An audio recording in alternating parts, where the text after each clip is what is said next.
ጤና ይስጥልን የኢንሳይትስ ሚዲያ ቤተሰቦች እንደምን አላችሁ? የዕለቱን አጫጭር መረጃዎች ይዘን ቀርበናል። አብራችሁን ቆዩ።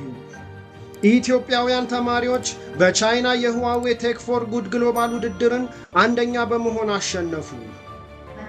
የኢትዮጵያ ዩኒቨርሲቲ ተማሪዎች የሁዋዌ ሲድስ ፎር ዘ ፊውቸር ቴክ ፎር ጉድ ግሎባል ውድድርን አንደኛ በመሆን አሸንፈዋል። ውድድሩ ከመጋቢት 29 እስከ ሚያዝያ 9 ቀን 2017 ዓ.ም የቆየ ሲሆን በቻይና ቤጂንግ እና ሼንዘን የሚገኙ የቴክኖሎጂ ማዕከሎችን ጉብኝትና የተግባር ስልጠናዎችን ካካተተው ዝግጅት ጋር የተካሄደ ነው። በስድስት ተማሪዎች የተወከለው የኢትዮጵያ ቡድን ተማሪዎቹን ከአዲስ አበባ፣ ከሐረማያ፣ ከጅማ፣ ከወልቂጤ፣ ከአዲስ አበባ ሳይንስና ቴክኖሎጂ አስቱ ዩኒቨርሲቲዎች ነው ያሰባሰበው። ቡድኑ በውድድሩ ከሞሮኮ፣ ደቡብ አፍሪካ፣ አርጀንቲና፣ አየርላንድ፣ ማላዊ፣ ቪየትናም፣ አረብ ኤምሬትስ እና ሌሎችን ጨምሮ ከዓለም ዙሪያ የተውጣጡ 12 ልዩ ቡድኖች ጋር ተወዳድረዋል። የሲድስ ፎር ዘ ፊውቸር ግሎባል አምባሳደር የሆነችው ኢትዮጵያዊቷ ተማሪ አሲያ ከሊፋም በዝግጅቱ በእንግድነት ተገኝታለች። ተማሪዎቹ የእንስሳትን ህመሞች አስቀድሞ ለመለየት በተዘጋጀውና በአርቲፊሻል አስተውሎት ኤአይ በጎለበተው ኤርሊቬት በተሰኘው ፕሮጀክታቸው ነው የተወዳደሩት። በዚህም ትኩረትን ስበዋል።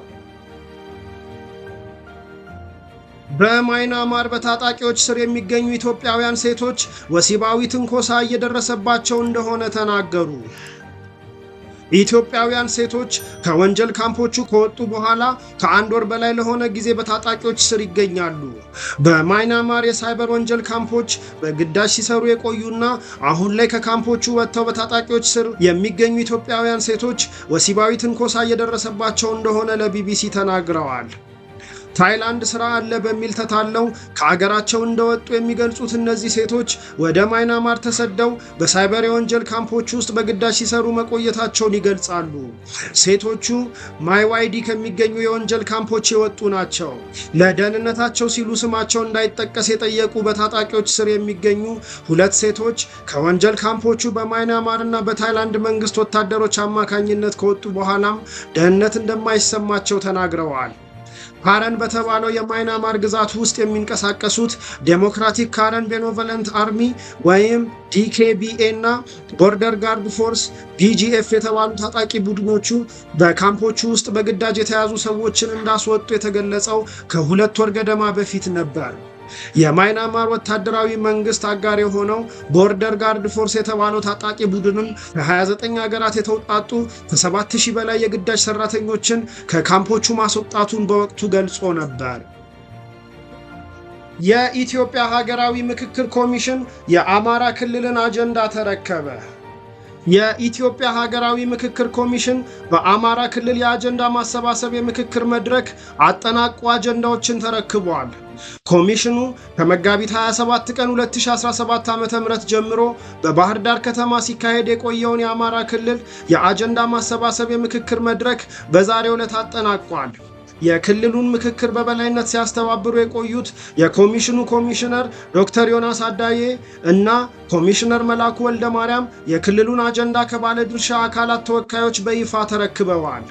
ላለፉት 7 ቀናት በክልሉ በተከናወነው የአጀንዳ ማሰባሰብ የምክክር መድረክ ላይ ከ6000 በላይ ተወካዮች ተሳትፈዋል። በሂደቱ የፖለቲካ ፓርቲዎች፣ የመንግስት አስፈጻሚ አካላት፣ የተጽዕኖ ፈጣሪ ግለሰቦች፣ የማህበረሰብ ወኪሎች እንዲሁም የልዩ ልዩ ተቋማትና ማህበራት ተወካዮች ተሳትፈዋል።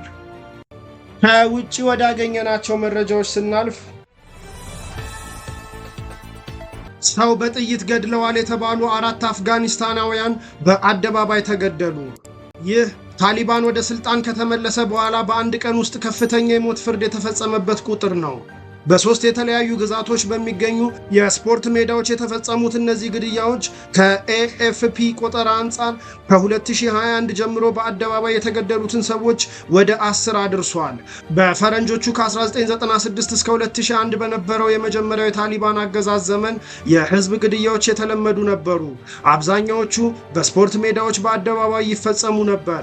በባድጊስ ግዛት ዋና ከተማ በሆነችው በቃላኢናው የተጎጂዎች ወንድ ዘመድ ሁለቱ እንግዲህ የተፈረደባቸውን ሰዎች በታዳሚዎች ፊት ከ6 እስከ 7 ጊዜ በጥይት መተው ገድለዋቸዋል ሲሉ ምስክሮቹ ለኤኤፍፒ ጋዜጠኛ ተናግረዋል። አፍጋኒስታውያን ሐሙስ ዕለት በስፋት በተሰራጩ ይፋዊ ማስታወቂያዎች ላይ ግድያውን እንዲታደሙ ተጋብዘው ነበር። የአፍጋኒስታን ጠቅላይ ፍርድ ቤት እንዳስታወቀው ሶስተኛው ሰው በኒምሮዝ ግዛት በዛንራጅ ከተማ የተገደለ ሲሆን አራተኛው ደግሞ በምዕራባዊው በተመሳሳይ ስም ባለው ግዛት በፋራህ ከተማ ውስጥ ተገድሏል።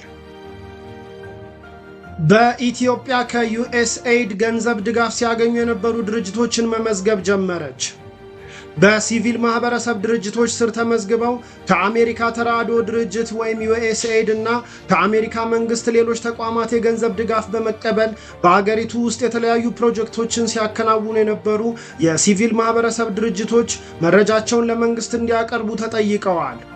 ይህ ጥሪ የአሜሪካ አስተዳደር በአገር ውስጥም ሆነ በዓለም አቀፍ ደረጃ እያደረገ ያለውን የገንዘብ ድጋፍ መቀነስ ወይም ማቆም ጋር በተያያዘ ለቀጣይ ተግባራት አስፈላጊ መረጃ ለመሰብሰብ ያለመ መሆኑ ተገልጿል።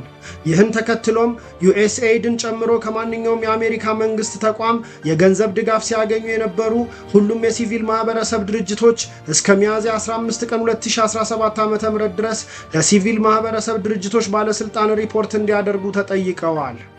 የሲቪል ማህበረሰብ ድርጅቶች ማህበር መንግስት በዩኤስኤይድ ጉዳይ ዲፕሎማሲ ድጋፍ እንዲያደርግ መጠየቁም ይታወሳል።